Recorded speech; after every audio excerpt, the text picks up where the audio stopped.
लेकिन उनसे बातचीत करने से पहले it's over to professor Namvar Singh for book review. आज हम चर्चा करने जा रहे हैं हिंदी के चर्चित कवि पवन कर्ण के चौथे कविता संग्रह पर।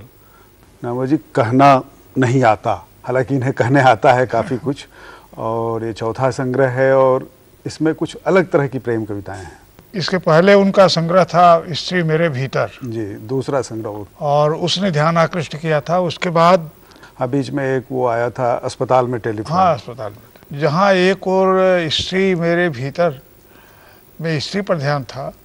इस नए संग्रह में मैंने देखा कि आमतौर से आरक्षण पर अनेक कविताएं हैं। अलावा इसके कहने का उनका अंदाज तो है ही, और बहुत मैं उनकी गिनती साहसिक कवियों में करता हूँ और जोखिम उठाना जानते हैं। विषय के चुनाव में कम जी। अब मोबाइल पर फोन वार्ता है, उसमें लंबी कविता है, और शुरू ही इस संग्रह की जो कविता है, इन्हें चाव से पढ़ें। और चाव से पढ़ें किस चीज़ को? चलती ट्रेन में आप जाएं या कहीं और जगहों पर भी जाएं, तो आम तौर से गुस्लखाने में, टॉयलेट में लोग गंदी गंदी चीज़ें लिखाते हैं। जी। अब कभी कोई सोच नहीं सकता है कि उस पर भी कविता लिखी जा सकती है, लेकिन पवन कर्ण है और एक आदमी जाता है पढ़ करके, उसका पहली ही कविता इस संकलन की, इसे चाव से पढ़ें।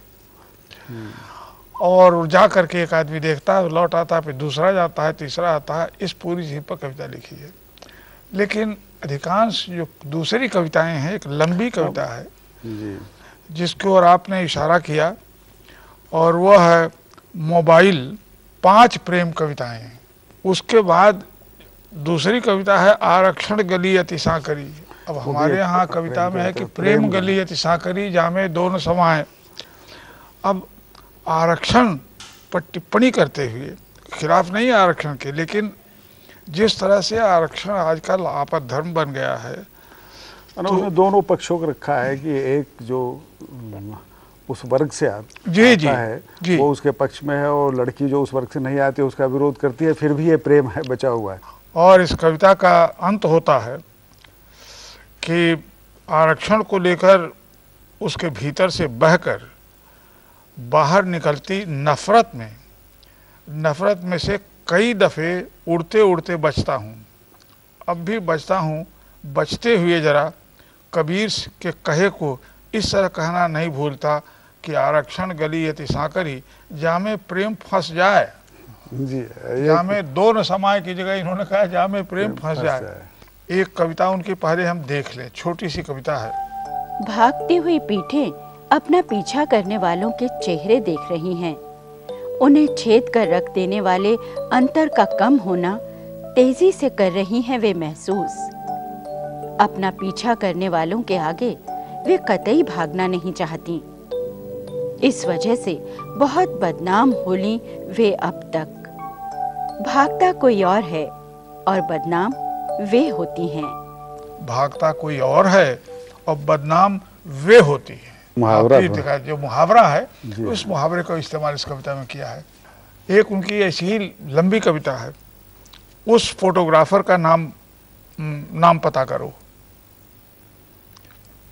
जो भूख से मर रही थी लड़की, बस वो मरने वाली थी, करीब बैठा गिद्ध उसके मरने के इंतजार में उस पर अपनी नजरें जमाया हुआ था। तो ऐसे मार्मिक प्रसंगों को लेकर के कविता का विषय बनाना और उन विषयों के अनुसार खास तौर से अनेक, हाँ, ये वरिष्ठ हो चुके हैं, चौथा संग्रह है, लेकिन अभी भी नए नए यथार्थ को ढूंढने की जो प्रवृत्ति इनकी के शुरुआती दौर में थी, उसका विकास लगातार दिख रहा है। 5 खंडों में अपने दोस्तों के बीच ईश्वर शीर्षक 5 कविताएं लिखी हैं। नए ढंग से अप्रोच किया है। एक अंग्रेजी शीर्षक दिया है एक कविता का, वॉकिंग द प्लैंक, ये मुहावरा है। एक छोटी सी इनकी कविता है, इस पर ध्यान दीजिएगा। कहना, तुम्हें कहना नहीं आता, कहने क्यों चले आए? पहले कहना सीखो, फिर अपनी बात कहना। जिनके पास कहने को है, जो कहना चाहते हैं, जिन्हें कहना नहीं आता, मैं उनमें से एक हूँ। बहुत अच्छी कविता है एक तरह तो से। छोटी छोटी कविताएं जो लिखी हैं, गरीब देश के बारे में 2 कविताएं उन्होंने लिखी हैं। तो आज का जो यथार्थ है, उस यथार्थ से जिसमें सामाजिक समस्याएं आती हैं, कुछ राजनीतिक समस्याएं आती हैं, उनको इस तात्कालिक यथार्थ ज्वलंत समस्याओं को लेकर के कविता मुठभेड़ करे और कवि साहस के साथ उनके और बारे ये में लिखे। कहना जैसी छोटी कविता में तो हाशिए के समाज के विषय में जी, है। जी, जी। दलित और आदिवासी वही होते हैं जिन्हें बहुत कुछ कहना है लेकिन वो कहना नहीं आता, उन्हें कह नहीं पाते वो। और अपनी अतीत परंपराओं का भी एहसास इस कवि को है। एक कविता इसमें सूर्या सावित्री, हाँ, जो एक वो जी, कथा है, ऋग्वेद की जो कथा है, तो इस सूर्या सावित्री को लेकर के लिखना, उस पर जो टिप्पणी थी कि विवाह सूत्र ऋग्वेद के 10वें मंडल की सूक्त संख्या 47 मंत्र है, उन मंत्रों की रचना सूर्या सावित्री नाम की एक किशोरी ने अपनी शादी के लिए की।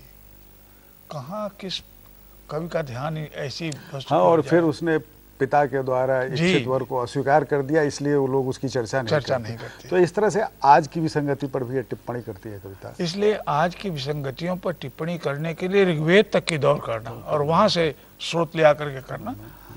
पवन करण निश्चित रूप से प्रौढ़ वय में 40 से ऊपर हो गए हैं, लेकिन साहस करके हर बार कुछ नया और उत्तेजक, झकझोरने वाला काव्य लिखते हैं, प्रस्तुत करते हैं और कहना नहीं आता।